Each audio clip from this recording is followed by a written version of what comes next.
Welcome back to Go M.A.D. Today we are Go M.A.D. with Doug and Brad minus Doug, but a very big plus with our guest, Jordan Whitmer. At 23 years old, Jordan is already a ministry veteran, having started his ministry, How to Life, while he was a junior in high school. Jordan is all about reaching Generation Z with the gospel, and he shares some helpful and practical insight into the ups and downs of his generation. Jordan also hosts the podcast Gen Z Today, which you should definitely check out after this episode. Just click the link in the show notes. Ready? Let's go M.A.D. Ladies and gentlemen, boys and girls, children of all ages, welcome back to Go M.A.D. with Doug and Brad. However, Jesse, as you could tell from looking in here, it is not Doug and Brad today, is it? No. Sadly. No. We are going to be talking today about something pretty cool. We're going to be talking about how to make a difference and have an impact with the next generation. And we're going to be talking with someone who's a bit of an expert in that. I'm just going to be honest. He is an amazing young man. His name's Jordan Whitmer, and we're going to bring him in just a minute here. I do need to tell people, Doug is in Arizona right now. If we remember, I was there a few weeks ago. No, evidently we don't like traveling together. We like doing this together. But he actually is keeping a promise right now. His wife is Anna, and Doug and Anna are there together with their family because there's a young lady, Navajo young lady, one of Anna's relatives, who she told school's been a bit of a challenge for her. Okay. And Anna told her, if you graduate from high school, when you graduate from high school, I will be there. I promise I'm coming to your graduation. So she graduated this weekend, so they are out there right now. That is quite a promise. Isn't that awesome? Yes. I mean, so that we've been getting pictures, and that's really cool. But it's definitely graduation season. Have you been to any, Jesse? No, I've still got some years to go, and I'm so okay you with graduate? Yes. Should you tell us things? I just was at a graduation last night. My niece graduated from high school, and she's headed off to Biola University. Pretty awesome. She's got some scholarship stuff coming her way too. But this is a time of year where people are talking all about, man, this next generation. I sat through the speeches last night. You can do it. Yes. And, all this rah-rah and everything else, which is cool. But we're going to go a little deeper today. I've got a random question before I do, though, Jesse. Have you ever babysat someone?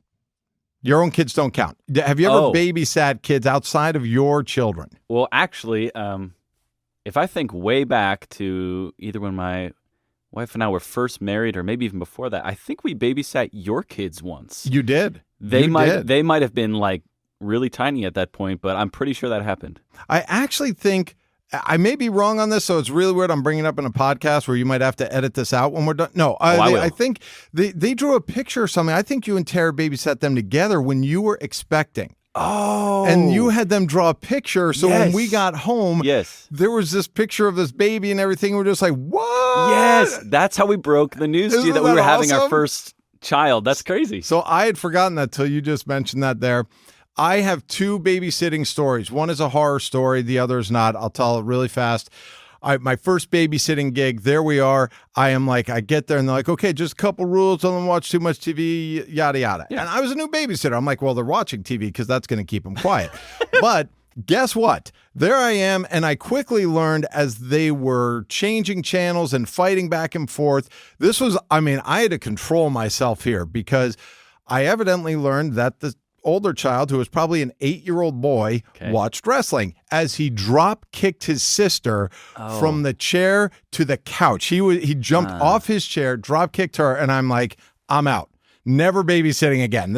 I can't do this. So you took the role of the ref there. I really did. But then my brother-in-law and sister, Rick and Lisa, they say, would you babysit Jordan? Now, Jordan Whitmer is my nephew, but as you're going to quickly learn, there is so much more to him than my nephew or Ron Hutchcraft's grandson. That also works together there, but he has got an amazing story to tell.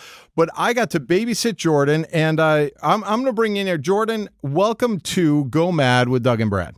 I am very excited to be here. Uncle Brad. He asked me not to call him Uncle Brad on this podcast. Check out the picture. But, oh, wow. I pulled up this picture, Jesse. It is me holding little Jordan on my chest there. He is sleeping. Aww. Now, the reason that is a great picture is he wasn't. He was not sleeping for a long time. I had to, mom and dad left. I mean, he is probably 3 months there? You were pretty young. You remember it. Yeah. You remember it well. You remember? Oh, yes, vividly. So I was not having it. So he was crying for a while, and as babies are known to do. And so I think I sang Jesus Loves Me 47 times in a row. Come on. And I'm bouncing him. I'm walking around. And there he was. He finally fell asleep, and I remember that. And but we have been connected for a lot of years because, yes, we like talking baseball. We like talking about other stuff. But most importantly, we have a heart for making a difference. Jordan, I got to ask you, that started really young for you. And it started, I like to think, with where I think we need to start with the meat and potatoes of this. And by meat and potatoes, I mean veggies, obviously. Oh. Veggie Tales. Let's talk about Veggie Tales, because you started from early on. You had a good grid for what was good and to watch and not watch. Veggie Tales was your go-to for how many years? How many years do you think? Oh, yeah. I believe that Veggie Tales was peak entertainment, and again started in the 90s before I was born, and then it got there were no more good episodes following 2007. So everything from 98 to 2007, I was an avid VeggieTales fan. I'm pretty sure Phil Vischer listens to this podcast. I'm just kidding. I don't. What was the last good episode then? The Moses one. It's niche, but like that was the last that I say was like that was good. You didn't like when they did the computer, the 3D generated ones and all that. Those were weird. It I'm got gonna be honest. That awful, and it's only gotten worse. I mean, it wasn't terrible after 2007, but then it got terrible. But it was good through 2007. Who was your go-to veggie? If you could have met one veggie, well, you did meet some in person, actually. Well, we won't get into that. But if you could hang with one veggie and just say, I'm going to spend a day traveling New York City with them, who would it be? Yeah, well, it's tricky because I think each and every one of us have a Bob the Tomato and Larry the Cucumber side of our personality.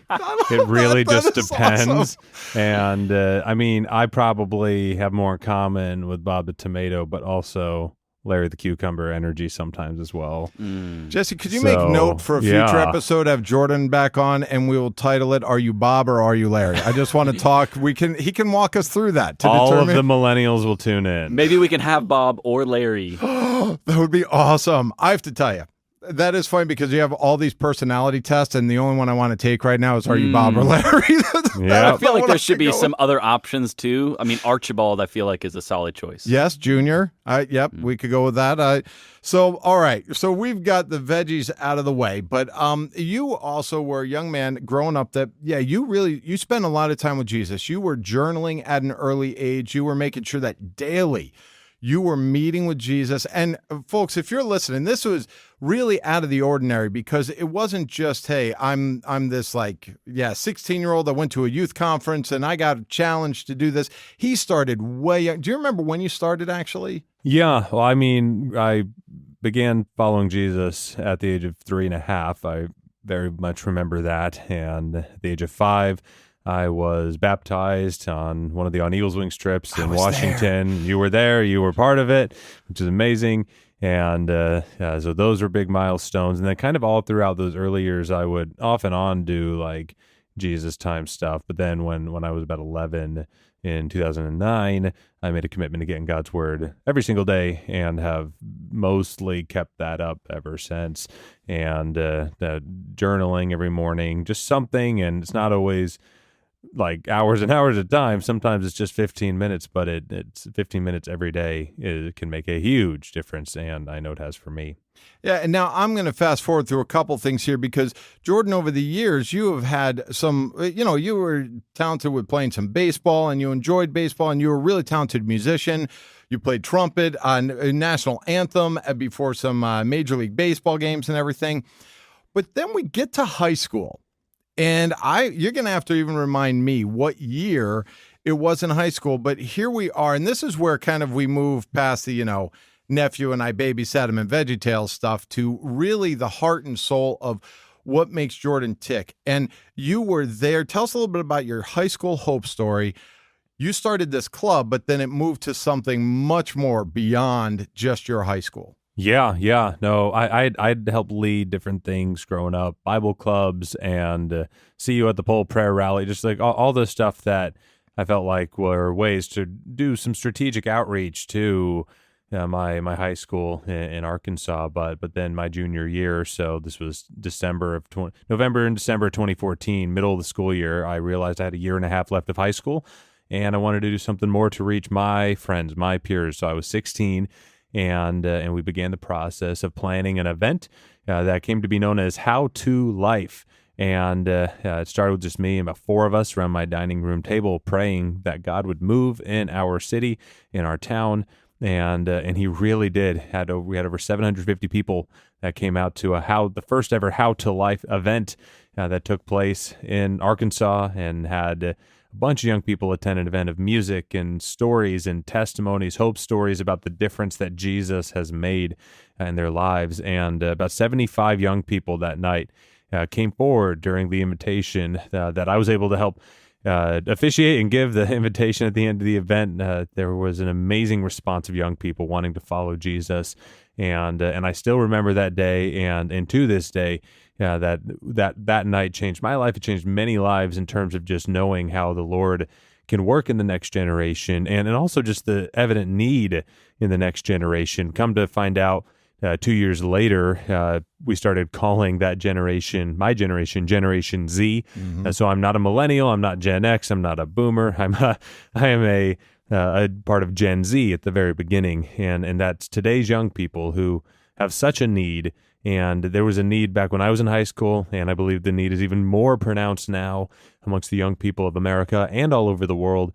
Since then, How to Life's grown into a global ministry with events all over the U.S., 23 states and 6 countries as of this recording. And we're adding a couple states yet this month, which is really, really cool. Maryland and Indiana will be up to 25 states by the end of this school year, which is really halfway exciting. there. Let me know when you need help with the Hawaii one. I'm there. That's what everyone says. Yeah, but we talk about that with On Eagles Wings. Everyone's always like, when you go there, let me know. It's like, I don't know. But we are, it is amazing because as I'm standing here listening to you, quite honestly, I was there at the first How to Life event. I got to see some of this emerge in your heart and got to see some of those early days of it. But what I can tell you is, first of all, it hits me that you're here sharing about this, but you're not usually the voice. You are not usually the person that's like, hey, I want to be out there and I'm going to be the upfront guy. Some people start a ministry and they're like, I'm doing this because I got something to say. I want to be known. I want all this different stuff. But Jordan, your heart is different, because what's been the case from the very beginning is that you want to help other people realize who they can be in Jesus so that they can make an impact for their generation. We're going to talk about that in just a minute. But that's something that's really unique, because you don't see that a lot in today's world, of someone that is all about lifting up other people and empowering other people from the get-go. I love the name How to Life, because it's really it's what they're trying to do. You're trying to teach and show these Gen Zers. Is it okay, Gen Zers? Is that offensive? Am I okay? No, okay. I just had to make sure. The other plenty politically correct. There and we go. But I'll tell you that it's great, because you're teaching them how to life, how to do these things. One of the things, though, that I want to make sure people hear today from you is, all the time, there's this old saying that some of the best exercise we get is jumping to conclusions. All right. Anyway, yeah, you can laugh track there.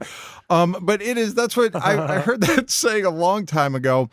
And it's really true when people talk about the younger generation, whether it's millennials or Gen Z or whatever. It's just like, whether it's work ethic or the gaming they do, and this is all they're interested in, or whatever it might be.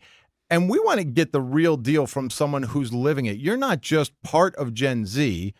You are doing life with them. You're part of this. You're there day in, day out. So talk to us. What should people know? What is the reality of who is Gen Z? Yeah. So Generation Z, officially speaking, actually nobody really knows exactly what year it starts and when it ends. But the years I say are anyone born between 1997 and 2012. That I say that partly because I'm born in 98 and I want to have one buffer year for sure being considered Gen Z. I like that. Sometimes I consider myself a zillennial. but I'm not a millennial. But I also I remember things like dial-up internet and Oh, yeah. and VHS, whereas the high majority of Gen Z do not. And I was alive during 9/11, but I don't remember 9/11. So those are things. Whereas most of today's young people weren't even alive during 9/11. They weren't. Yeah. Whereas millennials remember vividly, as anyone older would as well, and just so much. But yeah, Gen Z is considered by many things that define Gen Z. A lot of people talk about, obviously, the rise in technology has been exponential. It's staggering, the difference of where we were at in 2000, much less the 1970s and 60s and 50s in terms of how far society has come. And Gen Z, for the most part, has grown up on social media and technology. And there are some studies out there that have talked about that, a lot of generations have a defining moment. Like for the baby boomers, it was Woodstock and summer of 1969 and all these things. It's all these defining moments. And Gen X and millennials have similar sorts of things. But for Gen Z, we've had not just two major defining moments that are probably greater than any other defining moments of previous generations. It's really been three now. One is the rise of smartphones. Smartphones alone have completely changed the way that everything works and the way that life operates. iPhones and Androids and everything. I mean, that's an absolute game changer. And then also the rise of social media. Put those together at the same time, and you get a whirlwind of really messing over a generation mentally and in a lot of different ways. And usually social media is a bad thing for young people. Now, we use it for incredible good with the How to Life movement and working with young people, but I will readily admit that for the most part, social media is wreaking havoc, not just on young people, but all the generations. And then, but it's a necessary thing. But we also, and then the pandemic. So throw that in there too, and you have a generation with the worst mental health statistics, pretty much of any American generation all time. The worst statistics: anxiety, depression, suicide. It's awful. And then also, more than all, the most important factor is that is very sad and sobering, is that Gen Z is the least Christian generation in U.S. history, with only 4% of American young people having a biblical worldview. According to Barna and their big 2018 study, when people were starting to really figure out what Gen Z was. So that's 1 out of every 25 young people that you meet out and about on the street that truly probably really knows what it means to follow Christ. And I'm glad it's at least something, because 4% is actually, that's a large minority, but at the same time, it's not a lot. It's sobering that the high majority of young people don't know what it means to follow Christ, probably don't follow Christ at all. And there's such a need amongst today's young people. Yeah, and even as I was sitting at graduation last night and hearing them talk about that, man, the things that the speeches they're giving about having been this class that navigated through the pandemic, and they're graduating after this and everything else, and knowing that what you're saying is so spot on, that there was a toll that was taken, because it wasn't all of a sudden, it wasn't just about technology and social media, but they had to do that. That's all they had. And so it just, the places where there were problems with that, it magnified that, and this isolation, and we see on the news all the time the challenges with mental health with that generation. But so we hear all of that, and it could leave some people saying, wow, 4%, where's the hope in this? Tell us about some of the Gen Z young people you know, and what you're seeing in them that people can say, man, I can grab on to the hope that is there. Yeah, so there's a lot of hope that I observe through young people, and as we've already shared a little bit about the ministry that I helped start, the How to Life movement, a big principle within the How to Life movement that makes it distinctive from most other things that we observe is that it is a Gen Z led ministry movement. It's all led by teens and some young 20-somethings these days, but teens and 20-somethings reaching people in our generation, because who do young people listen to more than anyone else in their life? Other people like them. Teens listen to teens. Gen Z listens to Gen Z. And we've seen a lot of things through both. Yes, we've helped mobilize some really unique initiatives and events that have had hundreds of young people attending events led by students, and hear students get on stage and share their stories about the difference that Jesus has made in their life. Lots of hope stories for a 2-hour something long event. These are real hope stories. I mean, I think of the team we travel with in the summer, the On Eagles Wings team members. It's very similar in that they are very real. They are sharing deep hurts. They are not just saying, I once did bad things, and then I found Jesus. They were saying, whether it was facing this abuse, or I had this depression, I had suicidal thoughts, I dealt with whatever substances, I dealt with these things. But here's the good news to my generation, as they're talking to them, I found hope, and his name is Jesus. And that is so powerful because it is tribe to tribe. It is them saying, hey, you know what? I know that I have been lost, but I am found, and I want to help other people see. And it is powerful, that model. I've seen some of the young people and been able to talk with some of them that you work with. Oh my goodness. It is a breath of fresh air in a world that is so down on, well, they need, we got to be careful because we don't know, they've got to learn stuff, everything else. We all know, hey, there's growing up and there's training and everything, but they are wanting to go out and make a difference. So I've seen these incredible young people, and you work with them on a daily basis. I guess it sounds like a group of people that really need someone to come alongside them. Yes. Not just tell them what to do, but help them do what they are already doing, that are able to encourage them and help equip them. For those who are listening to this, probably a lot of them are around my age and are saying they might be older, maybe a little younger, but they're looking and saying, how can I make a difference? How can I have an impact in the life of a Gen Z young person or several Gen Z young people? What are ways people can practically walk away from this and make a difference with that Gen Z young person in their life? There are many young people in this next generation who want to make a difference, but they often don't know how. They don't know where to get started and exactly what that looks like to be able to serve Jesus. There's a lot of young people who, like, for the people within that 4%, they go to church, they hear their pastor talk about America every week, and like America is going in a negative direction. We need the next generation to rise up. And there are young people who are like, yeah, well, here am I, send me. What do I need to do? And I feel like we drop the ball time and time again just because we don't necessarily help empower the young people in that way. Like, there are young people doing incredible things, whether it's planning events or doing social media ministry. That's another thing that's been really amazing to see take place. And young people who are working hard, that have a voice to reach the next generation that the older generations might not have in terms of straight up evangelism of reaching the next generation, but what the older generation can do, and what I and other Gen Z young people want to invite the older generations to do, is to invest and to pour into young people. I put up a poll on our Instagram page for How to Life movement last year, and I asked some questions, just kind of interview young people, and we had about 1,000. We have about 1,000 people usually, or hundreds at least, that participate in these polls. Wow, that's One great. of the questions I asked was, how many of you? These are primarily Christian, growing young Christian Gen Z kids.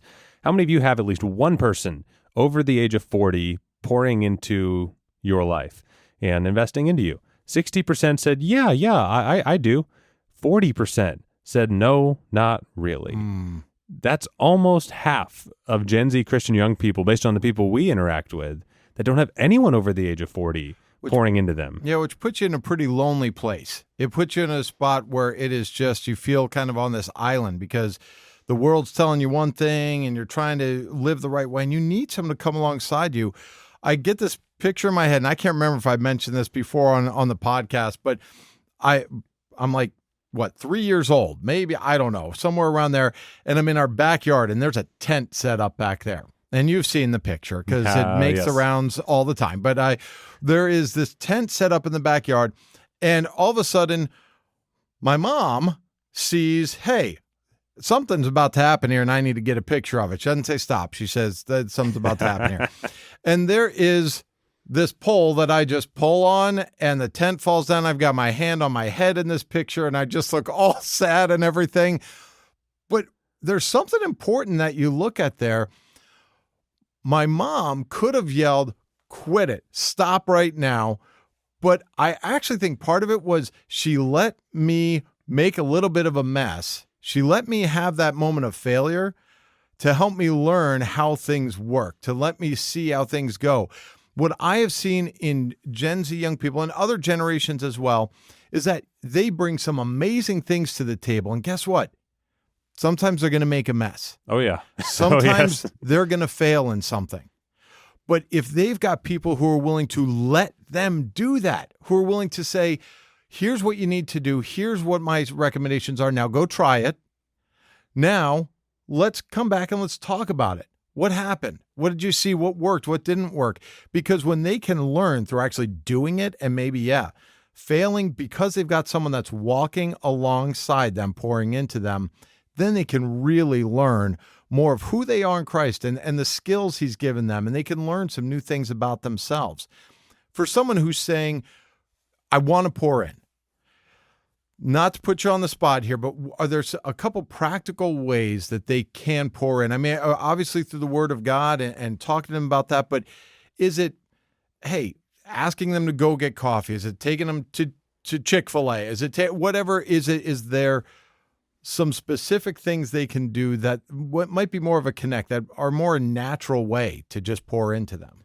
Yeah. So I would encourage anyone, if you are a Generation X or older millennial or a baby boomer generation, if you are an adult and you want to invest and figure out some way to pour into young people, whether that's your own grandkids, whether that's your nieces and nephews, whether it's or maybe even just young people that you aren't related to but are in your area, that are in your church or in your community, I'd encourage you to reach out to them and invite them to come alongside you in something. And that doesn't mean it has to be taking time out of your schedule. It could even be, hey, want to come with me to work today? Want to come with me to along on this trip that I'm doing? And there's no reason why you have to necessarily take hours out of your schedule. I mean, yes, also like it certainly doesn't hurt to grab coffee or take someone to Chick-fil-A. And first off, Gen Z loves food, and Gen Z doesn't have a lot of money usually. So if someone's willing to pay for food for them to go do something, they'll usually 90% of the time accept if they can make it work. That's cool. Everybody wants free food, and so that can open a door. And young people need to know that you believe in them. And they don't want you to talk down to them. They want you to talk to them and genuinely show that you care and you want to hear from them. And it might take a little bit for them to fully warm up to you and trust you as someone, because young people are very skeptical, perhaps of older generations, but at the same time, they are open and willing to have this conversation, but they want you to be raw. Talk about, what did you struggle with when you were 18? What did you struggle with when you were young?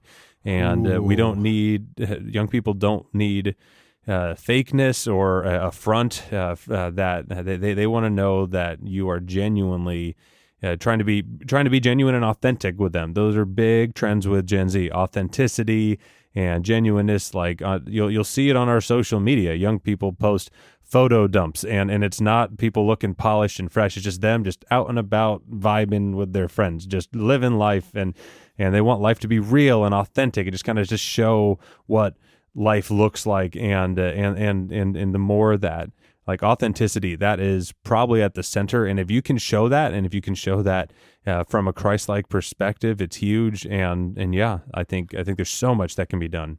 What I'm hearing as you're sharing this, and I know, man, time flies, and there's so much more we could get into. We're going to have you back on, because this is, we're close to the end of the time here, but I keep hearing the word genuine, and that is really important. What I'm hearing is also, don't view them as a mission project. Don't view them as this, okay, I'm going to carve out my time now and I'm going to go have a little lunch with this person, and then I can check that off my list. It's doing life with them. Your ministry is called How to Life. You're trying to teach people how to life. What better way to learn that than walking alongside someone, investing in them, saying, hey, I'm going to Walmart today to get some groceries. Want to come with me? Can I buy you some groceries? Holy cow, that'll build a bridge right there. But to be able to say, I'm doing life, and to have some special moments, whether it's taking them for food or coffee or something, but to just be genuine. Share the messy parts of your hope story. Man, you have got to be real if you're going to have an impact in these young people who are looking for someone who's real. You've got to let them know, I messed up, but I know how to come through it, and I can help you through those moments. Jordan, before we wrap up here, let me ask you this. Is there anything else you'd want to add, but especially tell people how they can find out more about How to Life, because this is an incredible organization to come alongside to, yes, find out how you can pray from, but to also partner with financially if you're able to. These are young people who need those who believe in them. So anything else you'd say about making a difference in Gen Z, and especially how people can find out more about How to Life? Absolutely. I'd encourage each and every one of you, just to summarize all this, if you can show that you believe in young people and have a heart to turn them loose and to give them leadership, give them opportunities, even if it seems hard, even if it seems like something that might not make sense and, they could fail. Well, we have to be able to turn the next generation loose. I know for me, I'm 23 years old and I'm already passionate about empowering people younger than me. I'm not trying to seize platforms for myself. I'm trying to open up doors for younger people and I want them to do the same for the next generation, for Gen Z, Gen Alpha coming up next, and even more in the future. But if you want to get connected with the How to Life movement, it's really, really special what the Lord's doing through Gen Z young people. You can visit howtolifemovement.com. And if you are on Instagram, or your young people that you are in your family are on Instagram, at How to Life Movement is our Instagram page. Also, I have my own podcast, the Gen Z Today podcast. And if you want to hear some practical conversations with me interviewing a lot of Gen Z next generation leaders all the time, I'd encourage you to check that out and listen to Gen Z Today. And I encourage you to check out that podcast as well. Jordan has got some great guests on there talking about really what it's like to be someone who is Gen Z in today's world. Go check that out. Check out How to Life. And I love this verse. 1 John 2:14. I write to you, young men, because you are strong and the word of God lives in you and you have overcome the evil one. Try to come alongside someone, even this next week. Take some practical steps to help them see that the word of God is alive in them. And if they don't have that yet, tell them about the Jesus you love, and then do life with them to help them see how they can overcome these attacks of the evil one that come fast and furious at Gen Z. But you can make a difference because you have heard direct from someone who is making a difference how that can happen. So that brings us to the end of another Go M.A.D episode. Hey, check us out on Apple Podcasts, wherever you're listening, and leave us a review. We really appreciate that. So until next time, Go M.A.D.